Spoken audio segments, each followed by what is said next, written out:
O apartheid foi uma política racial de segregação entre brancos e negros na África do Sul, onde brancos e negros coexistiam, mas de maneiras separadas, frequentando locais distintos e com a minoria branca obtendo poder político local, como exclusivo direito ao voto e concentração de terras.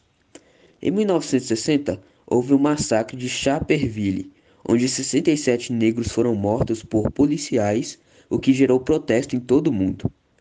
Com a intensificação do descontentamento mundial ao regime racista, a política do apartheid entra em crise com a entrada do presidente Klerk, que liberta Nelson Mandela, líder do Congresso Nacional Africano em 1990. Antes preso por ir contra as políticas separatistas, ganhando o Prêmio Nobel da Paz em 1993 e se tornando presidente no ano seguinte. Mas mesmo com o fim do apartheid institucional, outras formas de segregação racial ainda são vistas na África do Sul, havendo imensa desigualdade de renda, com metade da população total estando na linha da pobreza, e isso afeta diretamente com a pandemia da AIDS, que afeta principalmente as linhas mais pobres. E em sua grande maioria, essas pessoas que estão na linha de pobreza são em maioria negros. Com isso, advém um acesso debilitado ao mercado de trabalho pelas camadas mais pobres, além também da educação comprometida na África do Sul. Agora explicarei um pouco sobre a Primavera Árabe. Esse evento consistiu em uma série de revoltas populares que eclodiram em mais de 10 países no Oriente Médio e na região norte da África. Essas revoluções foram motivadas pela oposição às altas taxas de desemprego, corrupção, governos autoritários e precárias condições de vida. As revoltas tiveram início na Tunísia, quando um comerciante local ateou fogo ao seu próprio corpo e veio a falecer, após ser humilhado pela polícia em uma discussão que envolvia um carrinho de mão que utilizava para vender alguns produtos.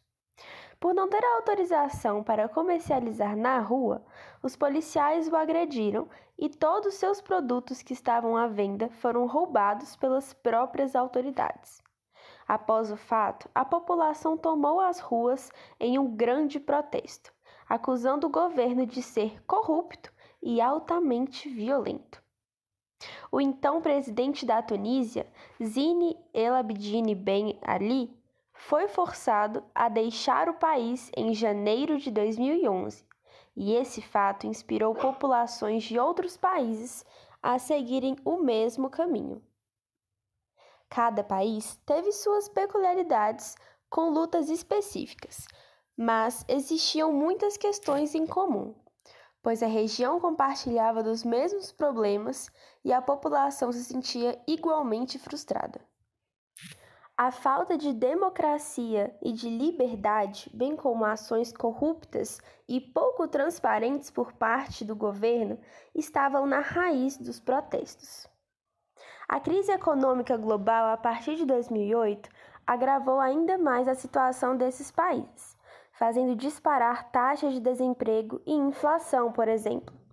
Os mais jovens se sentiam extremamente desamparados pela falta de perspectiva de mudança por meio da política tradicional, considerada pouco confiável e autoritária. Milícias armadas, grupos fundamentalistas e mercenários financiados por países hegemônicos tomaram a frente de grande parte das manifestações. Com exceção da Tunísia, que realizou e respeitou eleições democráticas, dos países que passaram pela Primavera Árabe, governos teocráticos autoritários foram depostos e substituídos por governos de coalizão antidemocráticos, militarizados e nocivos à auto-organização dos povos e à soberania dessas nações, ricas em petróleo ou localizadas em rotas estratégicas entre o Mediterrâneo e o Mar Vermelho. A Primavera Árabe também desencadeou guerras civis de grandes proporções em países como a Síria, Líbia e Iêmen, algumas das quais estão ativas até hoje. No Egito, houve uma tentativa frustrada de democracia, além do avanço brutal do Estado Islâmico, atualmente enfraquecido, porém ainda atuante. Houve sim alguns pontuais avanços em países como Marrocos, Jordânia e Arábia Saudita, onde em 2018 mulheres ganharam finalmente o direito de dirigir veículos. Porém, para um movimento que sonhava com mais liberdade, democracia, serviços públicos de qualidade, o resultado ainda é desanimador. Além disso, as guerras acabaram produzindo um grande número de refugiados que se arriscam em rotas perigosas em busca de um lugar melhor para viver, sobretudo na Europa, mas também em países como o Brasil. Desde o início da Guerra Civil em 1991, a Somália vive uma história marcada por conflitos e crises humanitárias, seguida em tempos recentes por atentados cometidos pelo grupo terrorista Al-Shabaab e ataques piratas cujo custo para a economia global foi estimado na casa dos 18 bilhões de dólares por ano. Um dos poucos territórios africanos homogêneos em termos étnicos, religiosos e linguísticos. A Guerra Civil da Somália, que começou em 1991, causou a desestabilização de todo o país. Com a fase atual do conflito, fez com que o governo do país perdesse o controle substancial do Estado para as forças rebeldes. Os distúrbios compreendiam inicialmente uma série de confrontos entre diversas facções tribais, mas desde meados da década de 2000 assumiu um tom islâmico militante. O colapso do governo de Barre transformou a capital Mogadiscio em uma praça de guerra. O embate entre clãs rivais em diversas regiões contribuiu para o clima geral de anarquia, morte e destruição em todo o país, e teve como uma das principais consequências a fome. Estima-se que entre 300 e 500 mil pessoas morreram por este motivo. Atualmente, 800 mil pessoas estão à beira da desnutrição, de acordo com dados da ONU, a organização que estabeleceu uma missão de paz na Somália entre 1992 a 2001, para minimizar a crise humanitária, e encerrou o trabalho por falta de condições mínimas de segurança. Também, em 1991, para isolá-la dos combates mais violentos do Sul, a região de Somalilândia, a antiga Somalilândia britânica, declarou-se independência. E apesar da sua soberania não ser reconhecida por qualquer nação ou organização internacional, compreende a região noroeste do país. Os Estados Unidos também tentaram dar um fim aos conflitos, com esforços militares cujo custo foi de 1,7 bilhões de dólares e 43 mortos em 2 anos. Um dos episódios mais marcantes e infames da presença americana no país foi a derrubada de 2 helicópteros em 1993. O estado caótico na Somália e a falta de um governo central, aliados à localização do país no chifre da África, que criaram as condições apropriadas para o crescimento da pirataria na região, no início da década de 1990. Os chefes de guerra, que controlam partes do território somali, financiam a pirataria em troca de parte dos lucros obtidos. Entre 2005 e 2011, 1.099 navios foram atacados por piratas somalis, segundo o relatório do Banco Mundial. O pagamento pela retomada das cargas e tripulações de 216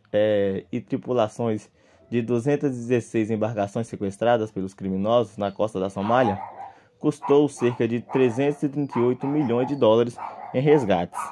No ápice dos ataques, os custos anuais para a economia global da pirataria na região do Chifre da África foram estimados pelo órgão em 18 bilhões de dólares. E em 2006, a milícia União das Cortes Islâmicas assumiu o poder em Mogadíscio. Parte de suas fileiras viriam a se firmar com o grupo terrorista Al-Shabaab, que em 2010 declarou aliança ao Al-Qaeda e esteve no controle de grande parte do sul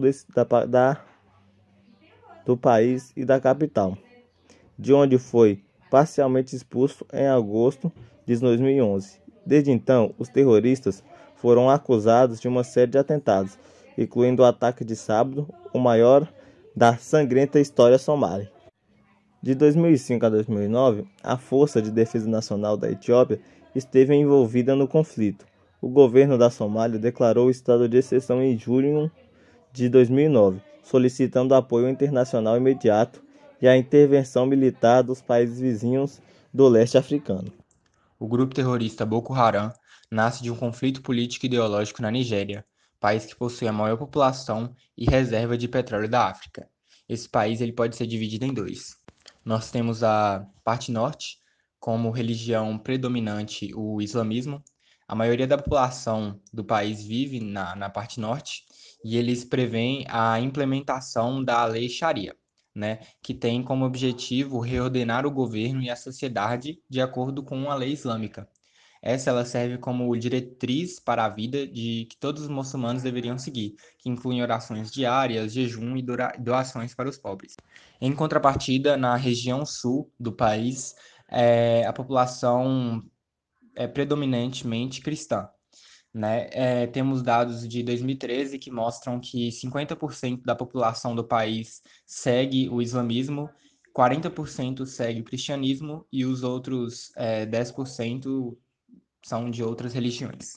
No meio dessa disputa religiosa, nós temos o grupo terrorista Boko Haram, que nasce em 2002 e levanta a bandeira do jihadismo, ou seja, eles entendem que a luta violenta é necessária para erradicar os obstáculos para a restauração da lei islâmica e para defender a comunidade muçulmana.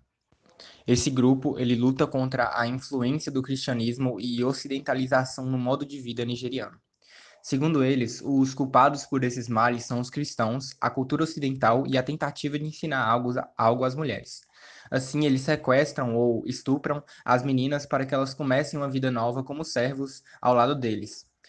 Mas também eles promovem uma série de atentados para tentar, de forma forçada, colocar a sua visão em todo o país. E em 2015 ele foi considerado o grupo violento do mundo. Importante ressaltar que mesmo com todos os ataques e conflitos, o exército nigeriano ele ainda está combatendo esse grupo, que devido principalmente às redes sociais vem ganhando muita força e adeptos pelo mundo inteiro.